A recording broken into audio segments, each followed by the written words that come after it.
దేవునికి మహిమ కలుగునుగాక. ప్రియులారా, చూడండి, మనకు వేరే వారి యొక్క అధికారము నాకు కావాలంటే ఇస్తారు ఎవరైనా?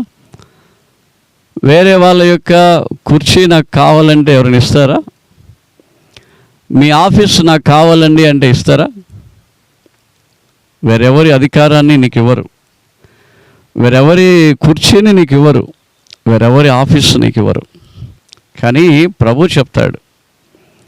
ప్రభు ఏమన్నాడో తెలుసా? యేసు ప్రభువారు, నేను జయించి నా తండ్రి సింహాసనములో కూర్చుండి ఉన్న ప్రకారము మీకును నా సింహాసనమును ఇస్తాను అని చెప్తున్నాడు. అంటే మనకు ప్రభు యొక్క సింహాసనాన్ని ఇవ్వడానికి ప్రభు సిద్ధంగా ఉన్నాడు. నేను జయించి తండ్రి యొక్క సింహాసనంలో కూర్చుని ఉన్న ప్రకారము మీరును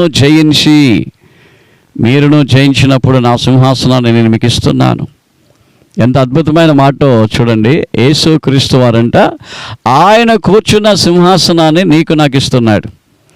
ఆయనకి అధికారమును నీకు నాకు ఇస్తున్నాడు. ఆయన ఆఫీసును నీకు ఇస్తున్నాడు. అంటే ఆయన పరలోకాన్ని నీకు ఇస్తున్నాడు. ఆకాశము నా సింహాసనము, భూమి నా పాదపీఠం అని చెప్తున్నాడు. ప్రియా దేవుని బిడ్డ, ఆయన సింహాసనమే నీకు ఇస్తున్నాడు. అయితే మనం ఏం చేయాలి? జయించాలంట. పాపాన్ని జయించాలి, లోకాన్ని జయించాలి, శత్రువును జయించాలి.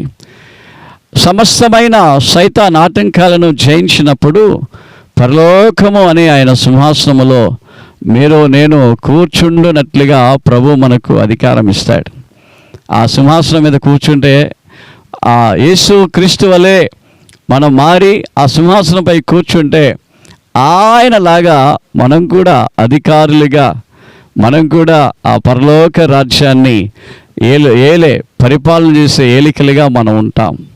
చూడండి, ప్రభు ఆయన పరిపాలన మనకిస్తున్నాడు, సింహాసనాన్ని మనకిస్తున్నాడు, ఆయన వారసత్వాన్ని మనకిస్తున్నాడు.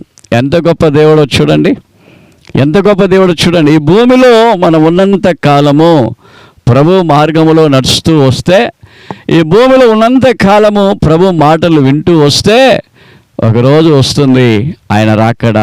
ఆయన రాకడలో మనం ప్రభుతో కూడా ఎత్తబడి ఆయన సింహాసనంపై కూర్చుంటాం.